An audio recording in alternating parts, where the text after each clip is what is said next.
Que saudade de você! No nosso canal YouTube, Eli Correia Oficial. Um sucesso! Agora, vamos chegar a 250 mil inscrições? Então se inscreva! Se inscreva, dê aquele like, faça aquele joinha e acione o sininho.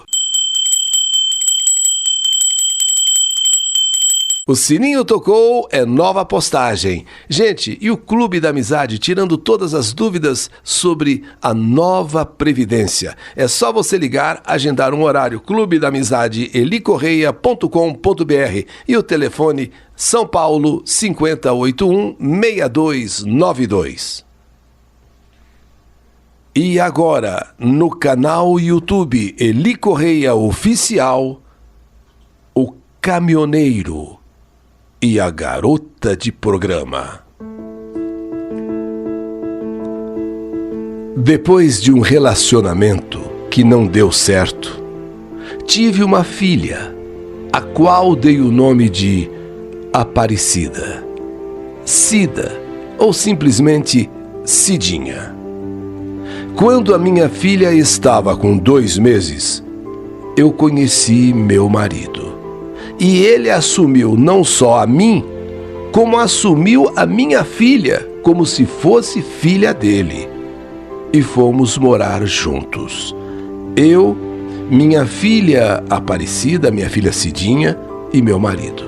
E deste relacionamento, eu tive 8 filhos. Entre eles, Priscila, a personagem dessa minha história de saudade.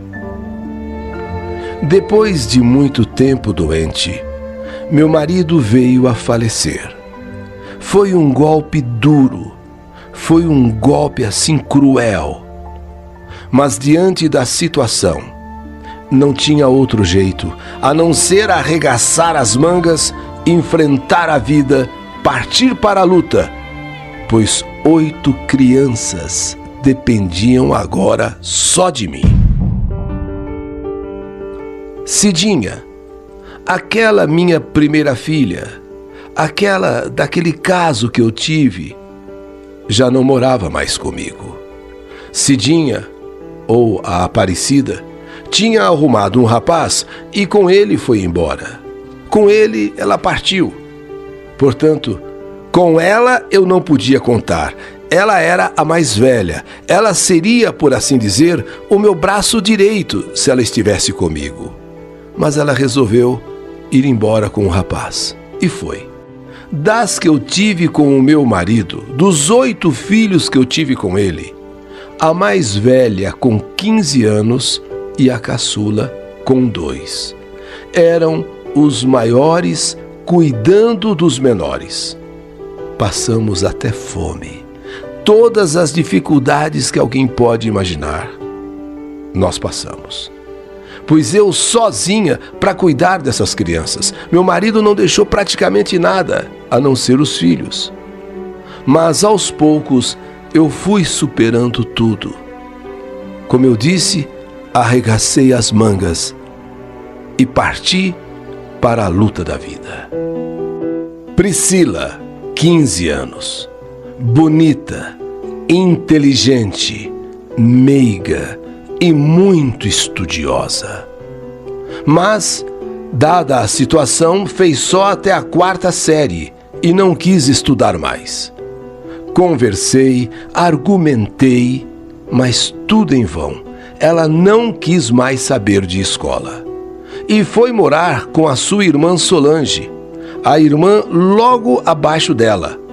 Foram morar juntas longe de mim. E começou a ser, para minha tristeza, garota de programa. E foi nessas andanças, nesses programas, que ela conheceu um rapaz que gostou dela e quis tirá-la dessa vida. E a tirou e a levou para Minas Gerais. Minha filha e esse rapaz tiveram 2 filhos. Mas esta minha filha parece que não nasceu para ser dona de casa. Não nasceu para ser mãe, não nasceu para ser esposa. Sim, uma vontade de ser livre, uma vontade de ter a vida dela, tanto que ela acabou se separando desse rapaz, deixou as crianças com ele lá em Minas e voltou para São Paulo para ser garota de programa novamente. Uma vez aqui em São Paulo, voltou a morar com a irmã Solange, que a irmã estava morando desde que ela foi embora sozinha.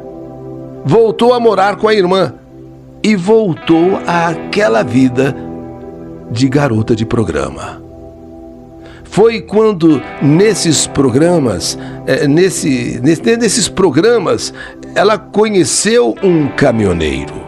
E com este caminhoneiro, ela começou a ter um caso.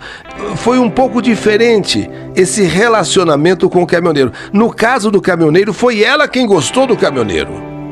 Naquele outro caso que ela foi embora para Minas, foi o rapaz que gostou dela e a tirou daquela vida, mas ela queria a vida dela, queria ser livre e voltou para São Paulo. Agora em São Paulo, fazendo programas como garota de programa, ela conheceu esse caminhoneiro e por esse caminhoneiro ela se apaixonou.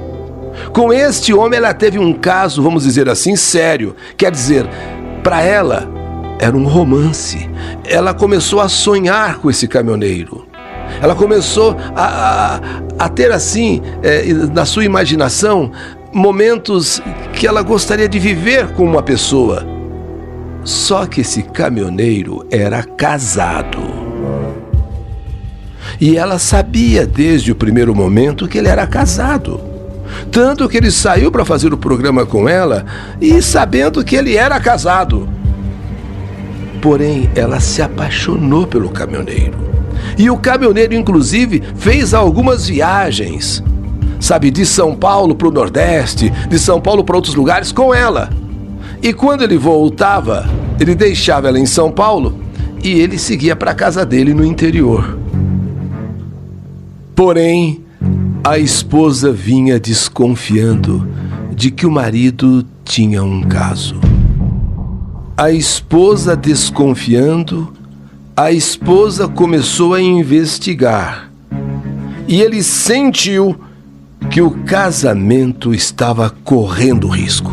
A mulher, mais cedo ou mais tarde, ia descobrir. Mais cedo ou mais tarde, a mulher ia descobrir. Mulher, quando quer uma coisa, ela vai atrás. Mulher, quando quer saber de alguma coisa, ela descobre. E foi então, numa última viagem, seria a viagem da despedida, que ele explicou o caso para Priscila, dizendo que precisava conversar com ela.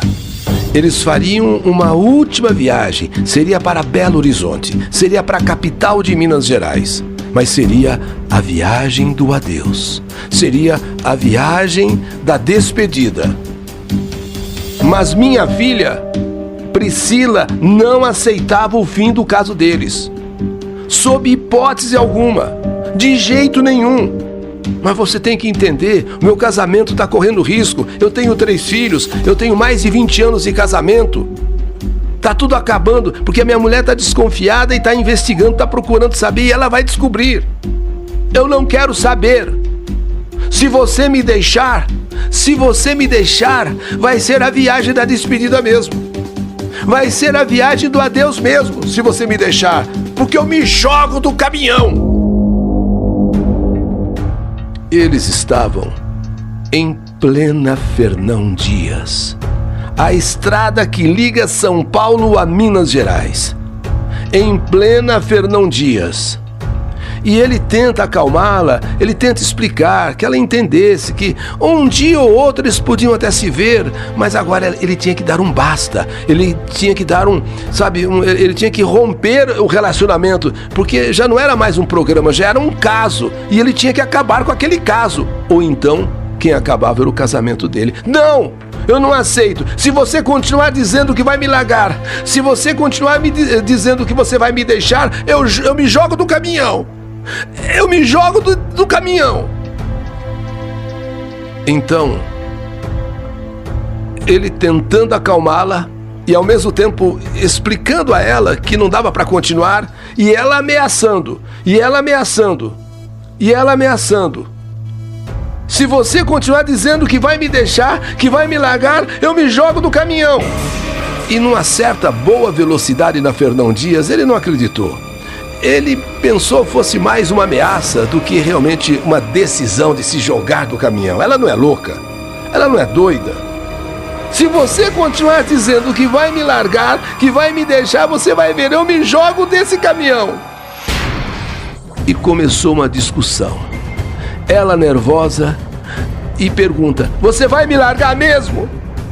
Você vai me largar mesmo? Você tem certeza disso? Porque eu não aceito. Eu não aceito. Se você me largar, eu vou me jogar agora. Então, o caminhoneiro, ele meio que duvidando, meio que não acreditando, falou: se quiser se jogar, se joga, porque o nosso caso está encerrado, pronto, e acabou.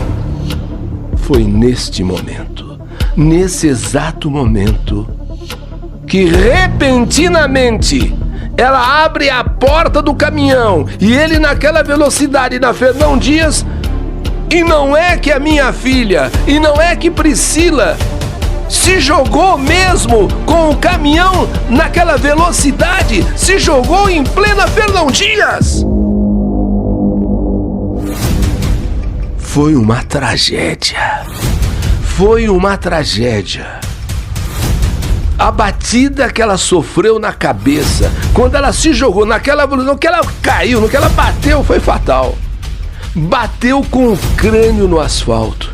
O caminhoneiro, que por um instante duvidava que ela fosse capaz de fazer isso. O caminhoneiro que duvidou que ela fizesse isso, desesperado, parou o caminhão, tentou socorrê-la, mas não tinha mais o que fazer. Priscila já estava morta. No que ela saltou do caminhão e caiu no asfalto, caiu na estrada, já morreu instantaneamente. Priscila tinha apenas 23 anos. Foi um golpe que, se eu não tivesse Deus no meu coração, eu não teria forças para aguentar. Meus outros filhos me ajudaram e me ajudam muito. Não me importa se minha filha era garota de programa, se jogou de um caminhão em movimento, não me importa nada disso, porque filho é filho. E é triste perder um filho. No caso, minha filha. É como arrancar um pedaço da gente. É como se arrancasse uma parte do coração. A saudade é imensa, forte, doída. E às vezes me pergunto: por que minha filha quis seguir esse caminho? Por que ela optou por esse caminho? Pouco antes dela se jogar do caminhão, ela esteve em casa. E foi numa festa junina na escola do irmão mais novo. Aliás, todos os meus filhos foram. E tinha karaokê. E ela cantou tanto, tanto, que hoje eu penso, se ela não estava se despedindo de nós. Hoje eu fico pensando. Ela, inclusive, fez uma brincadeira. Uma brincadeira é que, sem que eu visse, ela colocou pimenta no meu pastel, mas uma pimenta bem forte, que quando eu mordi o pastel, meus olhos lacrimejaram de tão forte, de tão ardida que era a pimenta. E ela morrendo de rir, mas morrendo de rir, dizendo: mãe, não chora, mãe, não chora, que isso, tá chorando por quê, mãezinha, tá chorando por quê? Eu te amo, eu tô aqui, não precisa chorar não, mamãe, eu tô aqui. Mas eu tive uma vontade de dar uns tapas nessa menina. Olha o que ela foi fazer, colocar aquela pimenta super ardida no meu pastel, que agora eu tava assim com a boca e ela morrendo de rir. Não chora, mãezinha, não chora, eu te amo, me desculpa. Quando minha filha Edna se formou, a Priscila, mais uma vez foi o destaque. pois quando os formandos cantaram a música Epitáfio, ela cantou e dançou como se fosse uma música feita para ela. Epitáfio do Titãs. E quando eu vi minha filha no caixão, que tristeza. Que vontade de pegá-la no colo, de abraçá-la. Mas eu só podia conversar com ela em pensamento. E foi o que eu mais fiz, conversar com ela em pensamento, olhando para ela ali naquele caixão, e eu perguntava: por que, filha, você fez isso? Por que, minha filha? Por quê? Por quê? Quantas vezes, filha, eu pedi para você sair dessa vida? Quantas vezes a mãe pediu para você sair dessa vida e você não escutou? Você nunca me ouviu?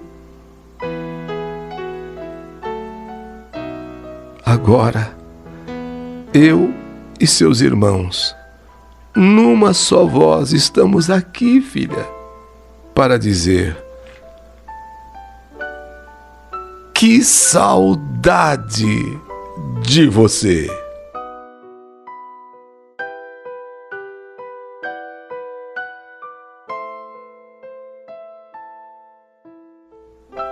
É mais uma história que a vida escreveu. O caminhoneiro e a garota de programa. História do canal YouTube Eli Correia Oficial.